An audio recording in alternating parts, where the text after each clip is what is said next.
ಭಾರತದ ಸಂವಿಧಾನದ ವಿಧಿ 48 ಒಂದು ರಾಜ್ಯ ನೀತಿ ನಿರ್ದೇಶಕ ತತ್ವ directive principle of state policy ಡಿಪಿಎಸ್ಪಿ ಆಗಿದೆ ಮತ್ತು ಇದು ಮುಖ್ಯವಾಗಿ ಕೃಷಿ ಮತ್ತು ಪಶುಸಂಗೋಪನೆಯ ಸಂಘಟನೆಗೆ ಸಂಬಂಧಿಸಿದೆ.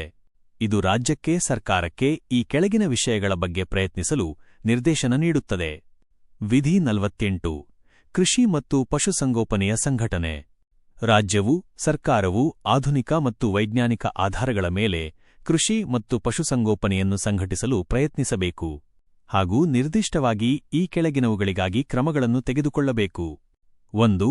ತಳಿಗಳ ಸಂರಕ್ಷಣೆ ಮತ್ತು ಸುಧಾರಣೆ. ಹಸುಗಳು, ಕರುಗಳು ಮತ್ತು ಇತರ ಹಾಲು ಕೊಡುವ ಮತ್ತು ಕೆಲಸಕ್ಕೆ ಭಾರ ಎಳೆಯುವ ಬಳಸುವ ಜಾನುವಾರುಗಳ ತಳಿಗಳನ್ನು ಸಂರಕ್ಷಿಸಲು ಮತ್ತು ಸುಧಾರಿಸಲು ಕ್ರಮಗಳನ್ನು ತೆಗೆದುಕೊಳ್ಳಬೇಕು. 2. ವಧೆ ನಿಷೇಧ. ಹಸುಗಳು, ಕರುಗಳು ಮತ್ತು ಇತರ ಹಾಲು ಕೊಡುವ ಮತ್ತು ಕೆಲಸಕ್ಕೆ ಬಳಸುವ ಜಾನುವಾರುಗಳ ವಧೆಯನ್ನು ನಿಷೇಧಿಸಬೇಕು. ವಿಧಿ 48 ರ ಪ್ರಮುಖ ಅಂಶಗಳು. ರಾಜ್ಯ ನೀತಿ ನಿರ್ದೇಶಕ ತತ್ವ ಡಿಪಿಎಸ್ಪಿ ಇದು ಸಂವಿಧಾನದ ಭಾಗ 4 ರಲ್ಲಿದೆ. ಇವು ನ್ಯಾಯಾಲಯದಿಂದ ಜಾರಿಗೊಳಿಸಲಾಗದಿದ್ದರೂ ದೇಶದ ಆಡಳಿತದಲ್ಲಿ ಮೂಲಭೂತವಾಗಿವೆ ಮತ್ತು ಕಾನೂನುಗಳನ್ನು ಮಾಡುವಾಗ ಈ ತತ್ವಗಳನ್ನು ಅನ್ವಯಿಸುವುದು ರಾಜ್ಯದ ಕರ್ತವ್ಯವಾಗಿದೆ. ಆಧುನಿಕ ಮತ್ತು ವೈಜ್ಞಾನಿಕ ವಿಧಾನಗಳು. ಕೃಷಿ ಮತ್ತು ಪಶುಸಂಗೋಪನೆಯನ್ನು ಹಳೆಯ ವಿಧಾನಗಳ ಬದಲು ಹೊಸ ಮತ್ತು ವೈಜ್ಞಾನಿಕ ವಿಧಾನಗಳ ಮೂಲಕ ಸುಧಾರಿಸುವುದಕ್ಕೆ ಒತ್ತು ನೀಡುತ್ತದೆ. ಗೋಸಂರಕ್ಷಣೆ.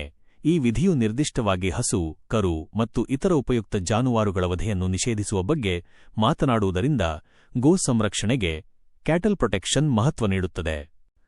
ವಿಧಿ 48ಎ. 48ಎ ವಿಧಿ 48 ರ ಜೊತೆಗೆ ಸಂವಿಧಾನಕ್ಕೆ 42ನೇ ತಿದ್ದುಪಡಿ ಕಾಯಿದೆ 1976 ಮೂಲಕ ಸೇರಿಸಲಾದ ವಿಧಿ 48ಎ. ಆರ್ಟಿಕಲ್ 48ಎ ಸಹ ಇದೆ. ಇದು ಪರಿಸರ ಮತ್ತು ವನ್ಯಜೀವಿಗಳ ಸಂರಕ್ಷಣೆಗೆ ಸಂಬಂಧಿಸಿದೆ. ವಿಧಿ 48ಎ ಪರಿಸರ ಸಂರಕ್ಷಣೆ ಮತ್ತು ಸುಧಾರಣೆ ಮತ್ತು ಕಾಡುಗಳು ಮತ್ತು ವನ್ಯಜೀವಿಗಳ ರಕ್ಷಣೆ. ರಾಜ್ಯವು ದೇಶದ ಪರಿಸರವನ್ನು ಸಂರಕ್ಷಿಸಲು ಮತ್ತು ಸುಧಾರಿಸಲು ಮತ್ತು ಕಾಡುಗಳು ಮತ್ತು ವನ್ಯಜೀವಿಗಳನ್ನು ರಕ್ಷಿಸಲು ಪ್ರಯತ್ನಿಸಬೇಕು.